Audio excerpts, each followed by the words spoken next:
Was I really born in the wrong family? They say every child is a blessing. Funny, my parents must have skipped that memo when it came to me.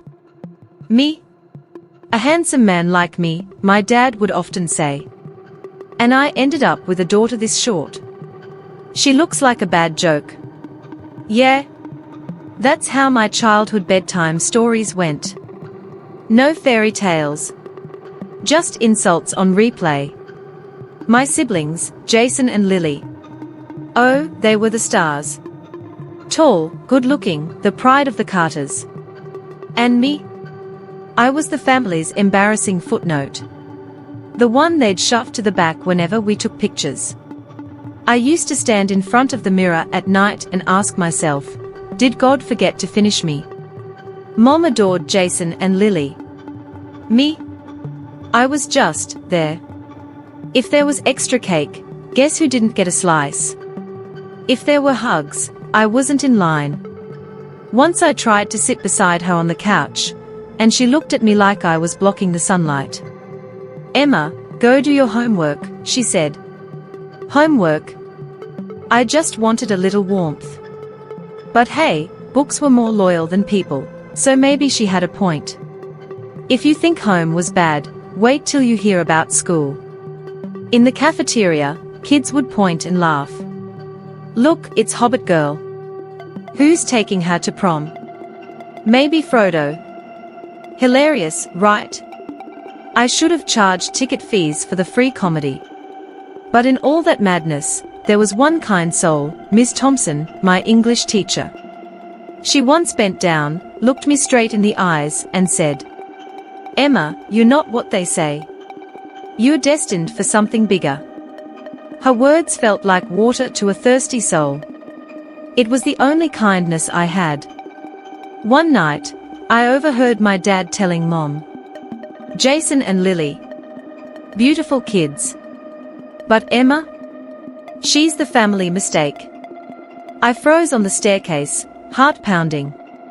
A mistake. That's what I was. I wanted to run upstairs, scream into my pillow, but instead, I laughed quietly to myself. Guess what, Emma? You're not just the black sheep. You're the whole black farm. Humor was my shield. If I didn't laugh at myself, I would have drowned in tears. Books became my world. Late at night, under my blanket with a flashlight, I traveled to Narnia, Hogwarts, anywhere but home. Jason and Lily mocked me. Reading won't make you pretty, Emma. Maybe not. But it made me smart. And one day, that would matter. The school announced a national scholarship competition. Guess who entered quietly? Me? Guess who stayed up all night studying while everyone else laughed? Me again. When the results came out, my name was on the winners list, full scholarship to Westwood University.